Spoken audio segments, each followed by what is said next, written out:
Capítulo 15.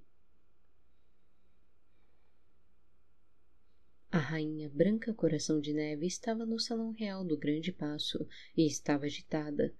Rei Anísio Branford havia partido nas geringonças de gnomos para campos de batalha, de onde teria uma volta incerta, e a havia proibido de acompanhá-lo. Branca não iria obedecer ao desejo do marido, mas ele tinha razão quando dizia que, dessa vez, era preciso ficar um comando no Grande Paço.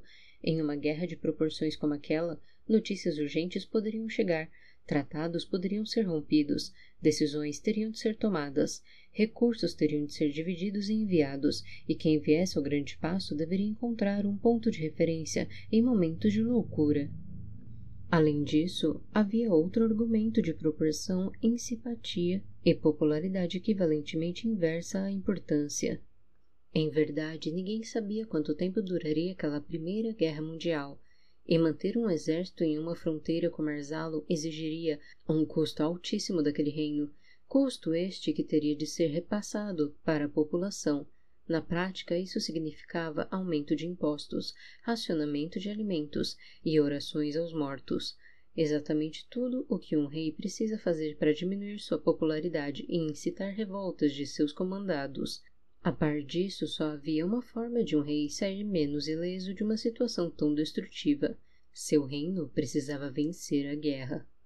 A Rainha Branca mantinha-se a todo momento junto ao Tesouro Real, analisando a discrepância entre custos e impostos coletados, envolvendo couro, sal, grãos e lã bruta, simulando variações para equilibrar essas contas e decidindo o que enviar, quem enviar e como enviar recursos, suprimentos e mantimentos às tropas permanentemente armadas para enfrentar Brodnag.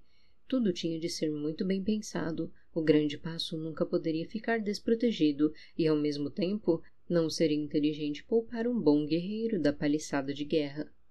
Por outro lado, deixar o Grande Paço à mercê dos menos experientes também não se tratava de uma boa opção. Os cavaleiros de Helsing estavam em missão, e Andraine parecia a cada dia muito mais uma cidade zumbificada, em que os seus habitantes agiam e viviam muito mais por um instinto que lhes lembrava do que deveriam fazer do que pela consciência própria de um ser humano, que faz o que tem de fazer por entendimento da necessidade do feito ou do prazer que ele lhe retorna. Vossa Majestade, com todo respeito, será preciso reduzir a quantidade de suprimentos pretendidos para serem enviados às tropas. E por que, tesoureiro? Porque não há meios de transporte suficientes. As caravanas já estão lotadas. Então ordene que se construam mais carroças. Mas, Vossa Majestade, os lenhadores estão sobrecarregados de trabalho, e muitos deles se voluntariaram para ingressar como mercenários na linha de batalha de Arzalon, diminuindo a mão de obra. E se a mão de obra de Andraine diminui, e se as fileiras de mercenários de Arzalon na paliçada aumentaram, então esses são os dois motivos de por que esses suprimentos serão muito mais necessários lá onde os feridos agonizam do que aqui, onde se perde a fome com a espera. Mas, Vossa Majestade... Tesoureiro... O senhor magricelo de olhos grandes e cabelos brancos sentiu o tom de comando na voz de uma rainha. Eu não estou pedindo tua opinião neste caso. Eu estou ordenando que esses suprimentos sejam enviados aos soldados de Arzalon na paliçada do campo de batalha. O tesoureiro assentiu. Sim, Vossa Majestade. Se não existem mais homens suficientes para bater em uma árvore, que eles chamem suas mulheres para ajudar. Eu mesma aprenderia a usar um machado se isso fosse ajudar meu marido. Se não há maneira suficiente para construir novas carroças, que derrubem casas sem donos e façam marceneiros dobrarem suas jornadas. Aliás, explica a esses homens que eles têm apenas uma jornada de trabalho. Explica a suas mulheres o que acontecerá com seus corpos e sua decência se Arzalon perder a guerra e Minotauro chegar até aqui. Sim, Vossa Majestade. Eu quero o toque de recolher das crianças no momento em que a luz começar a dar lugar à noite. Eu quero que da noite à madrugada o único som que seja escutado em toda a cidade de Andraine seja o de homens e mulheres trabalhando em prol da guerra que iremos vencer. Sim, Vossa Majestade.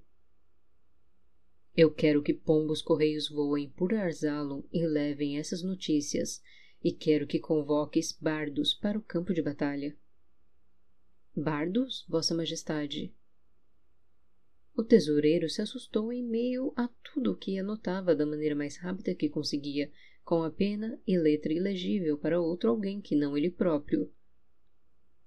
Sim, envie-os aos campos de batalhas e faze com que os escritores escrevam sobre as batalhas com seus melhores versos, e faze com que os trovadores entoem cantigas com suas melhores líricas, e faze com que contadores de histórias voltem e narrem vigorosamente com seu melhor fôlego nas tabernas mais populares.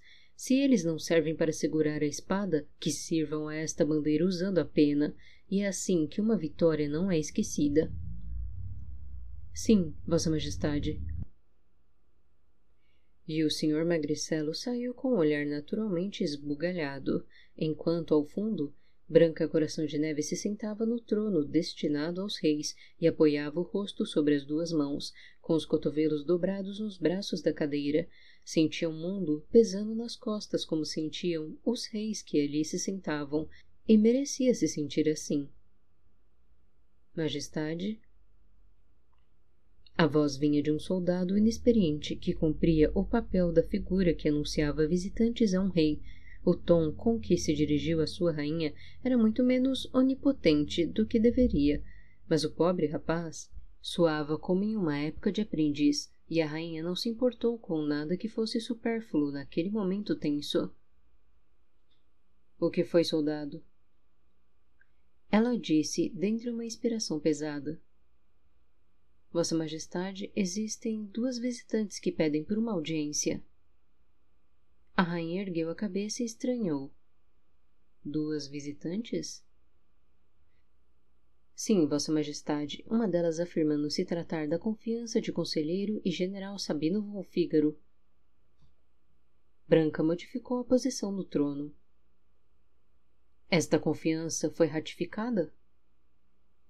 Sim, Vossa Majestade. Soldados mais experientes confirmaram que já a viram na companhia de general Sabino von Fígaro, inclusive em momentos íntimos, como compartilhando poltronas no Majestade. Branca coçou a parte de baixo do queixo, curiosa, e ordenou. Anuncie as visitantes, guarda.